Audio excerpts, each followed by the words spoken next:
Dear Diary, welcome back. So apparently hearsay has it that if you want to restore a boat properly, you start with structural integrity, systems or safety. But no, not these two. Oh, no. Graham and Rachel decided the first priority was my V-berth, because nothing says serious boat restoration like, where are we going to sleep? Honestly though, I get it. With the 5 to 6 hours drive these two have to get to me, if you're going to spend any time with me freezing, covered in dust, questioning your life choices, you might as well have somewhere comfortable to collapse afterwards. This area hadn't properly been loved in years. No flat cushions, no fabric, no mattress. Just that faint smell of boats have memories. You know the one. Anyone that's viewed old boats will know what I mean. But suddenly I was getting attention. Rachel rolled up her sleeves. Graham brought in the tools. A ridiculously sized knife at that, but it was super sharp to cut that awkward triangle shape that we needed.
Okay, another original feature, or that somebody did once, I don't know who, but such a brilliant, cute little idea. Look at that. So when you're in the kitchen there and you need a bit more space, you can just put that down and have a bit of extra space, which we thought was quite cool. So we're definitely going to leave that. It's a nice idea when you do that side. And so these hatches are looking a little bit sad. This metal obviously needs a lot of work. We do need to think it, but in the meantime, when we sleep here and you're just awake at the crack of dawn, we've come up with these, no-sew blackout blinds like we did over there, and they just kind of slot on here and make everything instantly dark, which is just so cool. And they just actually stick without anything because it's an aluminium window. Magnets wouldn't work on here, so we'll clean up the window frame, and yeah, this will all, we also want to paint this white still, so there's still a lot of work to be done here. But as I said, this is a video before room tour before, so we'll do this once we're completely done in a few months or years time. Their first overnight stay happened over New Year's. So romantic, so cold, but they were still ever so optimistic. Bless their little cotton socks. They tucked themselves into my V-berth like two camping hamsters and declared, "It's actually quite cosy." I didn't have the heart to tell them that I'd heard worse lies told at boat viewings. Hello! Here we are, our very first night in our boat. In the front, in the V-berth. You can't really see, but you can see all the mess behind us. And there's there's a torch hanging there for the middle of the night. And we tucked in bed, nice and warm. Good night. But something special happened that weekend. They went for a walk around the marina, to the water side. They stood there quietly, looking at boats floating proudly in the water, lights twinkling, reflections dancing, and they dreamed of being over there, of me floating again, of summer evenings, sunset, and a version of the future where sanding doesn't dominate every conversation. And from then on, that walk became a ritual. Whenever motivation dipped, they'd wander over to the waterside and remind themselves of why they were doing this. I pretended not to notice, but I did. Dear Diary, slowly my rebirth transformed. Cleaner, brighter, less abandoned storage unit vibes. It became livable, and that's when Rachel had an idea. Out came my old curtains, which had seen things, bad things. And Rachel announced that she was making new blinds. Important detail, Rachel cannot sew, nor does she even own a sewing machine. But did that stop her? Absolutely not. Momentous occasion, finally taking this one off. The very last one that just needs to be gone. Ta-da! Yay! And why are we actually taking these curtains off? I don't know. Because they damage the wood? Yeah, I know, but I'm gonna make blinds. I've already got blind stuffy here already everywhere, and I'll make new ones, I promise, before the end of the day, because I just want this gone. Look at this! Oh, fresh air, light. I don't know why I hate curtains so much, but they're just so... But they're old and dirty and last manky. Season. I just want new, fresh blinds. I will be making these blinds, obviously, similar ones. I've got all the bits and pieces here, so I'll be making them. Here's the one template we had for the other side. I can just see if it'll fit in the same spot again. Yeah. So, because they're mirrored, and now that I'm quite experienced, these ones will be perfect because I've been practicing on the others. No, don't show those. No, don't show those. Okay, let me get started. Thank you. Yay! Hey, the last bit of curtain, come on. I can't reach there. Yeah. I can't reach. Oh, yeah, there we go. Okay, we'll sort it out in a Let's just throw minute. them on top. Yay! Gone. Using pure determination and questionable measurements, Rachel created the no-sew blinds for my many, many windows. And you know what? They worked. They actually worked. I looked, dare I say, respectable, private, almost stylish, don't you think? What are you doing? I'm trying to cope with this 8-meter long roll. Yeah, you kind of got a bit of everything going on everywhere, yeah. I know, so the idea is to put this on top and fold it, but when you have such a small table and too much of a long, this was 8 meters or 4 meters, I don't know, it's massive, and now this is too small to roll it out. Anyway, I'm going to try my best of working in this space. Oh, did we buy too much? Why is it so big? Possibly. No, because we wanted to do the big window there and then maybe replace So it. these are covers, if you look at right behind Rachel's head. So they go in here, they pop in here. Yeah. These are our, should I show one? So basically they're like our instant blinds. I'll make a separate little video of how to. So it's basically just this roll, one of those rolls, and then you cover it with felt, and then you can, if you wanted to, put little magnets to stick on the sides, but ours pretty much hold quite nicely without the magnets. Either magnets on the side if you've got a metal boat like us, or the little suction cups also do quite well. But yeah, first I've got to cope with the size material. And Welcome to my life of working in a small space. it's ridiculous. All right. Okay.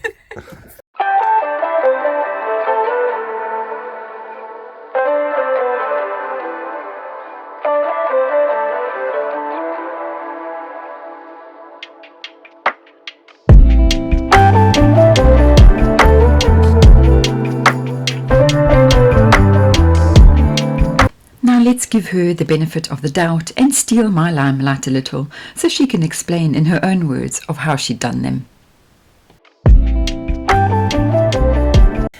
Okay, so this beautiful saloon has loads of windows, which we absolutely love. But of course in the UK winter, no good. Or at night when we want it dark. So we've been making these little no-sew blinds. So it has a suction cup, or you can put magnets inside. And what we've this is the one for the front triangle, but what we're basically taking is this roll. There's a little bit of roll, and then we put felt on either side, and this is some really cool trim adhesive. It's like a spray, so you just spray it on. I'm not going to... Should I do it now? No. I'll do it just now. On a hyperlapse, I think. But basically, this all gets sprayed together and then glued down. And then either if there's the magnets on the side, they just stick to the windows, or a suction cup, or what we've done with a lot of ours, we've just left enough trim on either side that it just kind of tucks in quite nicely because we have a lot of thingy. So we started this project many months ago and we've always left out a few because we never had enough felt.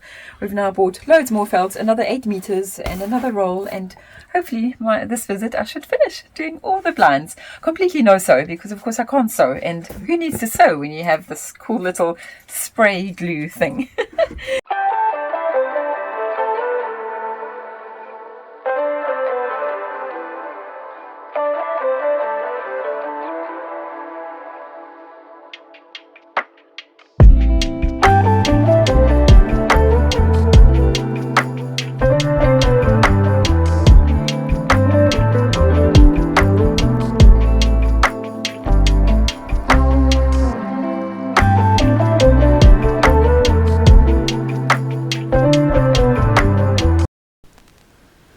I felt like a boat who had her life together, briefly, because of course with every tidy comes discoveries. Mystery wires, unlabeled switches, instruments that hadn't lit up since who knows when. But then something magical happened. Electricity switched on. Have a look-see. Whoop, whoop. We got electronics that are working. Yay! Oh my word, all the lights are on. Yeah. How exciting. So we've got 3.2 meters of water below us, even though we're on the hard. And we're doing 0 knots. Yeah. We're flying. How exciting. And I think this is our autopilot. We think. Dear Diary, lights flickered, dials woke up, screens glowed. I had power. Graham looked like he'd just unlocked a cheat code. Rachel clapped. I nearly cried. Internally, of course, because remember, I'm steel. To the bottom, shining. I've got it in green at the moment. And then, voila. And voila. All fitted. And voila. All fitted, and I can change the color to red, oops, just move that down, and there's red, and there's red. It shows a lot brighter there because of the camera, but it's not that bright when you're here in person. And then came the big moment. New batteries, careful hands, a very deep breath. Graham turned the key. Well, there it is, new battery installed. The 2 old batteries, for some reason, really hot. So I've disconnected the earth terminals and see what happens. But yeah, there's the new battery in. Sorry, not the best picture because I'm stuck in the very short space, as you can see.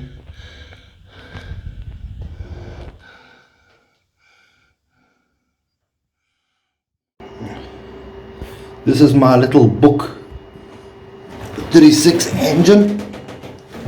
Hasn't run in about 8 years.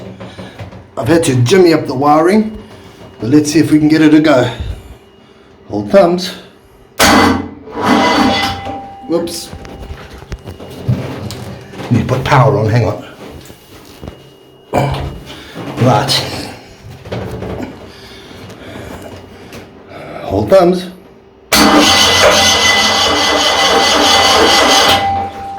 Ooh.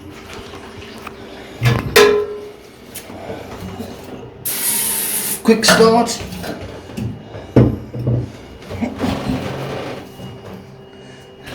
Hopefully.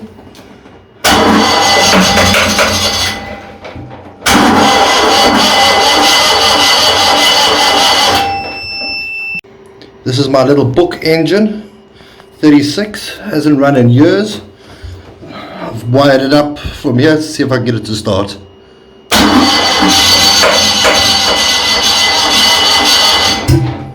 Ooh, almost.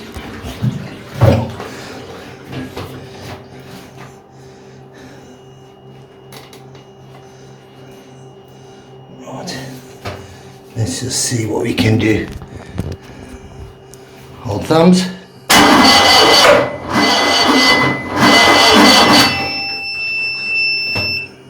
Battery's dead.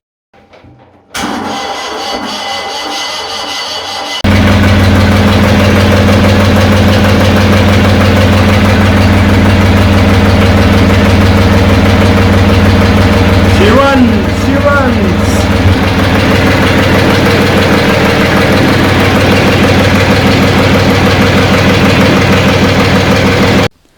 Oh dear diary, I roared. Not seized, not dead, still very much alive. The look on their faces, pure joy, pure joy. Also pure relief and pure gratefulness that they didn't buy a complete disaster.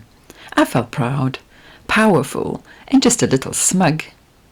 So here we are, a bed to sleep in, blinds on the windows, instruments alive, an engine with a heartbeat. But still a long way to go. But for the first time, this didn't feel like madness. And remember, the reason I'm telling you all this, we're still searching for my past. Who built me? Where was I built? Who sailed me? Where have I sailed in the past? Who named me Parrot? So, if you recognize me or know someone who might, please reach out, share this video, ask your granddad, your local marina gossip, your salty ex. Help me remember who I am. Please, help piece together my story before I ended up in Preston. Signing off, Parrot. Rested, illuminated, and officially back from the dead.